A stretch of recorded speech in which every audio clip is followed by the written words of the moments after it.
If you replace every part of a ship, is it still the same ship? The Ship of Theseus is an ancient thought experiment that asks this kind of simple, but I think tricky question. So imagine that you have a ship, Theseus' ship in this case, and imagine that it's preserved within a museum, and that over time its wooden planks begin to rot and sort of degrade. And so they need to be replaced one by one. The same thing happens with the oars, and the same thing happens with the sail. Until eventually, every single individual part of Theseus' ship has been swapped out. The question then is it still the same ship? Or is it now something entirely new? A similar thing happens with the human body. So each of your individual cells regenerate on a cycle and get replaced. But you're still the same person, even if each of your individual components are sort of updating or becoming something new. Now, philosophers have debated this for just about centuries now. But today we're going to explore it in a little bit of a different way. We're going to explore it through painting. By gradually transforming our artwork one piece at a time and asking all along, does it stay the same? Or are we making something entirely new?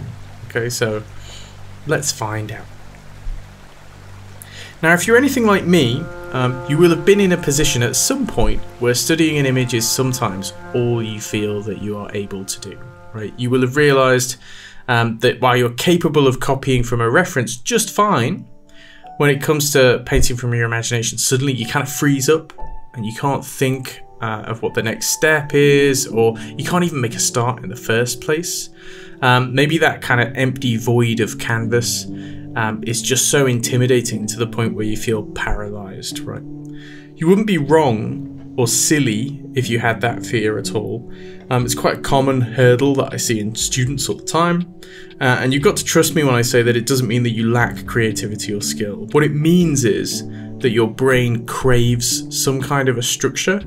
And I think that's where this method comes in, the method that I'm dubbing the Ship of Theseus method for hopefully reasons which will become obvious.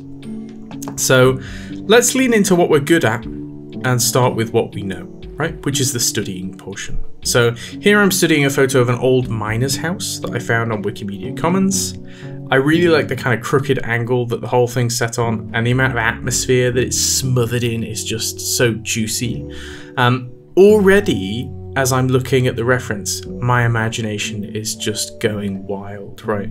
And I'm beginning to consider what adjustments I would have to make to this kind of a reference to make something even cooler, which bits I could kind of salvage and move about and stretch and warp to make something really interesting. Maybe it would be some of the shapes of like the roof, maybe I could exaggerate that.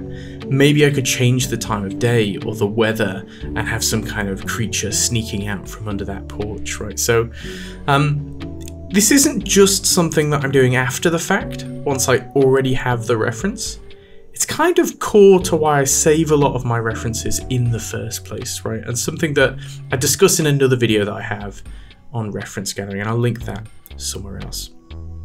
Now, as I'm studying, I'm thinking about all of the usual gubbins that comes with the territory of digital painting and studying an image in the first place. So perspective, value, edges, in this case, maybe not colour so much. Now this method, the Ship of Theseus method, kind of assumes that you're already reasonably comfortable with those fundamentals, but that you're struggling to transfer that information to work from your own imagination, right? You can copy those pictures fine, but as soon as you've got to do it from your head, something isn't transferring. Something's not working.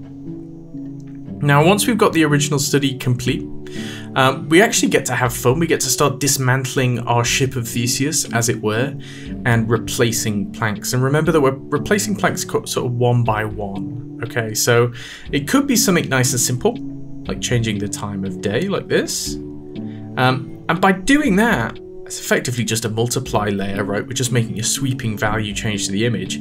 But I think it fundamentally changes the story that we're trying to tell.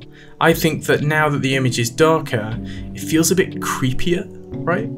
So if that's a direction that we're traveling in, how can we lean into it a bit more? So what's another plank that we can replace, another small change that we can make? What about a torchlight coming from our perspective as a viewer? A change to the tree line in the background. Each decision we're making removes us from that original image and pushes us towards something that you own as an artist. It pushes you towards a painting from your imagination, right? But in more of a kind of incremental step-by-step way. At what point is this no longer a study? I think that's for you to decide. At what point you don't feel it reflects the original image as much anymore. As we paint, it's pretty important to remember that we're working within the existing framework of the study that we've made. The perspective has been determined. If I now add in some kind of a new element, like a building or a water tower, or even something like a tree or a rock, it's going to conform to that perspective and that focal length, right? So I want to work with the template that the study has provided us, rather than fighting against it. And this is where I see most people end up making quite a few errors.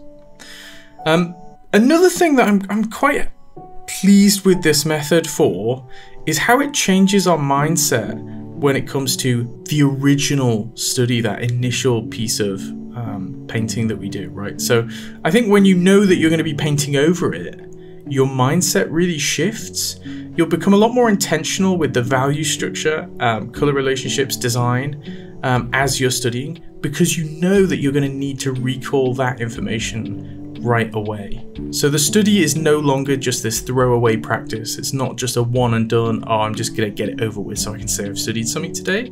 It's recycled for its parts in a much more active and I think meaningful way that is going to stick in your brain for longer, and that information is going to help you as you're, again, painting from your imagination. Some changes are going to become a lot more dramatic. So a house extension, the roof entirely caved in, and again, those beg more questions. How did it break? Well, maybe we'll add a fallen tree. So I'm allowing the creative decisions and storytelling to resolve itself as I add or change elements. We can make changes which affect the boundaries of the image itself as well. So cropping out entirely. And again, they give us more to work with. They almost prompt us as we're painting. What do we reveal when we crop outwards? Well, is it a tree on that side? Is it a tower or a creature in the background? It could be anything, but how we use that decision to reinforce the story we're telling is completely up to us, and something that will be different for each image that you're making. Here, I think we have some space to add in some supporting elements. So I decided that a wind turbine could be providing power to the buildings with like leading lines back into the center of frame. I decided to call it there. Right? Is it the same image anymore? The real answer is that I don't really mind either way. I think the important thing is that it helped me create, and it helped me create in a very approachable and informed way. I could continue to make changes until not a single part of the original study remained, but all the while I will be making decisions informed by visual information that's already present, right? It's like having the guards on the sides of the bowling lane when you're bowling, right? It's just giving you some boundaries that I think helpful. And maybe once you've done the exercise a few times, you'll actually have the confidence to, take down those guards at the sides of your bowling lane and return to face that blank canvas on your own and produce something else. So I hope this video wasn't too rambly.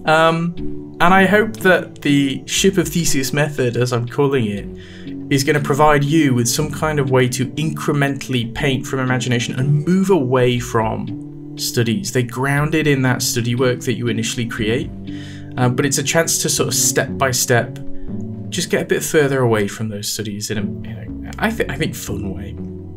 So I implore you to give it a go. Send it into the Discord, the link for which is in the description of this video. And it doesn't have to be a full scene either. You could study a car, then make changes until it's a spaceship, right? You could study a fish and alter it until it's some kind of deep sea monstrosity. If it helps, then come back and give the video a like. All the footage from this video was done on stream, so if you subscribe you can come hang out. We stream almost every day. I'm usually doing a lot of drawings, but sometimes we do paintings. It's nice to chat with people, keep me company. There's a link in the description as well for the Patreon, so you can, if you want to support me, you can head over there.